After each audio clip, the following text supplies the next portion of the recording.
నమస్తే, welcome to gossips garage. క్షణక్షణం ఉత్కంఠ, సవాళ్లు, ప్రతి సవాళ్లు, ఆరోపణలు, అంతకు మించి ఆయుధాల్లాంటి మాటలు. జరుగుతోంది జెడ్పీటీసీ ఎన్నికల, అసెంబ్లీ ఎన్నికల అని అవాక్కై ఆంధ్రప్రదేశ్ అంతా అటువైపు చూసేంత tension. Pulivendula Vontimitta ZPTC bypoll ఎపిసోడ్లో కనిపించిన ట్విస్ట్లు అన్నీ ఇన్ని కావు. ప్రతి సీన్ క్లైమాక్స్ లా అనిపించింది. ఎట్టకేలకు ఇది క్లైమాక్స్ కు వచ్చేసింది. పులివెందులమే సవాల్ అంటున్న రెండు పార్టీల్లో సత్తా చాటేదెవరు, గెలిచేదెవరు, నిలిచేదెవరు, పరిణామాలు చెబుతోంది ఏంటి? పులివెందులలో పాగా వెయ్యాలని టీడీపీ, గెలుపు ఒక్కటే మార్గం అన్నట్లు వైసీపీ, పులివెందులమే సవాల్ అంటున్న పార్టీలు. అసెంబ్లీ రేంజ్ లో జెడ్పీటీసీ బైపోల్ ఫైట్. బైపోల్ ఎపిసోడులో క్లైమాక్స్ లానే ప్రతి సీన్. పులివెందులలో సత్తా చాటేది ఎవరు, గెలిచేదెవరు, ఎవరికి ఎక్కువ ఛాన్స్ ఉంది?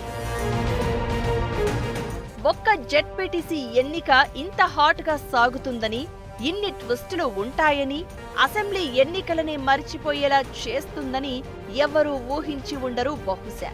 కడప జిల్లా అంటేనే వైఎస్ ఫ్యామిలీ కంచుకోట. అక్కడ గెలిచి ఫ్యాన్ పార్టీ స్విచ్ నొక్కేయాలని టీడీపీ. తగ్గింది సీట్లే, జనంలో బలం కాదు అని ప్రూవ్ చేసుకునేందుకు వైసీపీ. రెండు పార్టీల పట్టుదలతో చిన్నపాటి యుద్ధమే కనిపించింది కడప జిల్లాలో. పార్టీ అధినేతలే ప్రత్యేకంగా దృష్టి పెట్టిన ఉప ఎన్నిక. పార్టీలో కీలక నేతల నుంచి మంత్రుల వరకు ప్రచారంలో దిగిన బైపోల్. దీంతో ఎవరు గెలుస్తారు, ఏ పార్టీ ఎలాంటి సందేశం పంపిస్తుంది, అసలు జనం అభిప్రాయం ఎలా ఉండబోతోందనేది ఆంధ్రప్రదేశ్ అంతా ఆసక్తిగా గమనిస్తోంది. జిల్లాలో పరిస్థితి నివురుగప్పిన నిప్పులా కనిపిస్తూ ఉండడంతో పోలీసులు అలర్ట్ గా ఉన్నారు. దాదాపు 1400 మందితో భద్రత ఏర్పాట్లు చేశారు. ప్రచారం ఓ రేంజ్లో సాగగా ఓటర్ తీర్పు ఎలా ఉండబోతోందన్న ఆసక్తి రాష్ట్రమంతా కనిపిస్తోంది.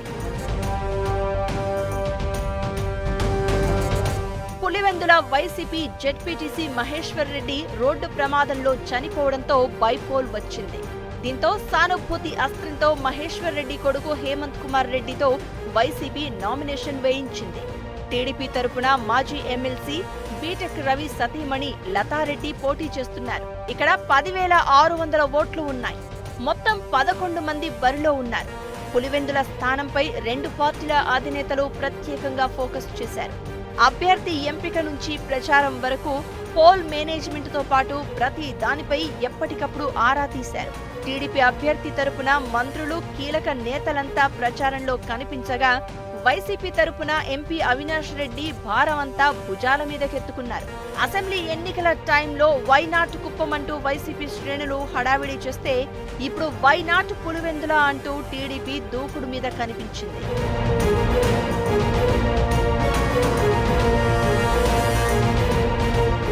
బైపోల్ ను వైసీపీ డూ ఆర్ డైగా తీసుకుంటే, జగన్ కంచుకోటలో గెలిచి రాష్ట్ర వ్యాప్తంగా పార్టీ క్యాడర్ కు బలమైన సందేశాన్ని పంపించాలనే కసితో టీడీపీ కనిపించింది. ఇక జెడ్పీటీసీ ఉప ఎన్నిక ప్రచారంలో కనిపించిన ట్విస్టులు అన్ని ఇన్ని కావు. వివేక మర్డర్ చుట్టూనే రాజకీయం అంతా తిరిగింది. వైసీపీని కార్నర్ చేస్తూ ఈ ఘటనను అస్త్రంగా మలుచుకుని టీడీపీ దూకుడు మీద కనిపించింది. పైగా వివేక హత్య కేసులో నిందితుడు సునీల్ యాదవ్ కూడా అభ్యర్థిగా బరిలో ఉండడం బైపోల్ ను మరింత ఇంట్రెస్టింగ్ గా మార్చింది. ఇకటు కాంగ్రెస్ తరపున షర్మిల సన్నిహితుడు పోటీ చేస్తున్నారు.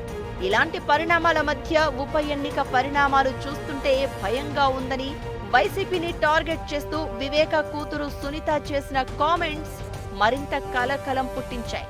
దీంతో రిజల్ట్ ఎలా ఉండబోతుందా అని రాష్ట్రమంతా ఆసక్తిగా గమనిస్తోంది. జెడ్పీటీసీ ఉప ఎన్నికలను అత్యంత ప్రతిష్టాత్మకంగా తీసుకున్న పార్టీలు అదే స్థాయిలో ఓటర్లకు డబ్బులు పంపిణీ చేశాయనే గుసగుసలు వినిపిస్తున్నాయి. ఎప్పుడూ లేని విధంగా టీడీపీ, వైసీపీ ఓటర్లకు భారీగానే ముట్ట చెప్తున్నారనే టాక్ నడుస్తోంది. ఇక ప్రచారం సమయంలో జరిగిన గొడవలను దృష్టిలో పెట్టుకుని పోలింగ్ టైంలో ఎలాంటి అవాంఛనీయ సంఘటనలు జరగకుండా పోలీసులు భారీ బందోబస్తు ఏర్పాట్లు చేశారు. పులివెందులలో మొత్తం 15 పోలింగ్ కేంద్రాలు ఉండగా 700 మందితో భద్రతా ఏర్పాట్లు చేశారు. పోలింగ్ రూమ్ లో సిఐ స్థాయి అధికారి, పోలింగ్ కేంద్రాల దగ్గర ఎస్ఐని ఏర్పాటు చేశారు. ఇకటు ఒంటిమిట్ట ఉప ఎన్నిక హాట్ గా సాగుతోంది. టీడీపీ నుంచి ముద్దు కృష్ణారెడ్డి, వైసీపీ నుంచి ఇరగంరెడ్డి సుబ్బారెడ్డి పోటీ చేస్తూ ఉండగా అభ్యర్థుల తరపున 2 పార్టీల నుంచి హేమాహేమిలో ప్రచారం నిర్వహించారు. ఇక్కడ మొత్తం 13 పంచాయతీలు 24,600 ఓట్లు ఉండగా మొత్తం 11 మంది బరిలో ఉన్నారు.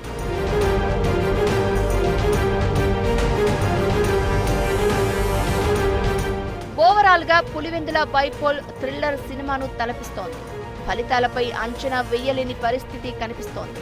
అయితే జెడ్పీటీసీ బైపోలు నోటిఫికేషన్ కు ముందు టీడీపీ బలం అంతంత మాత్రంగానే ఉన్నా ఆ తర్వాత సైకిల్ పార్టీ ఒక్కసారిగా పుంజుకుందనే ప్రచారం జరుగుతోంది. ఇది వైసీపీని టెన్షన్ పెడుతోంది. వివేక హత్య కేసు ఎపిసోడ్ వైసీపీకి ఖచ్చితంగా ఇబ్బంది పెట్టడంతో పాటు అభ్యర్థులు ఎక్కువగా ఉండడం, షర్మిల సన్నిహితుడు కూడా బరిలో ఉండడం లాంటి పరిణామాలు ఫ్యాన్ పార్టీకి షాక్ ఇచ్చినా ఆశ్చర్యపోవాల్సిన అవసరం లేదనే గుసగుసలు వినిపిస్తున్నాయి. ఏమైనా వరుస అరెస్టులతో పాటు లిక్కర్ స్కామ్ ఎపిసోడ్తో ఇబ్బందుల్లో ఉన్న టైంలో పులివెందుల జెడ్పీటీసీ బైపోల్తో వైసీపీకి మరో అగ్ని పరీక్ష ఎదురైంది. ఇప్పుడు ఫ్యాన్ పార్టీ ఖచ్చితంగా గెలిచి తీరాల్సిన పరిస్థితి. ఓడిపోతే సొంత జిల్లాలో జగన్ పట్టు నిలుపుకోలేకపోయారనే ప్రచారం రాష్ట్రమంతా వినిపించే ఛాన్స్ ఉంటుంది. ఇలాంటి పరిణామాల మధ్య పులివెందుల ఓటర్ తీర్పు ఎలా ఉంటుందన్నది సస్పెన్స్ గా మారింది.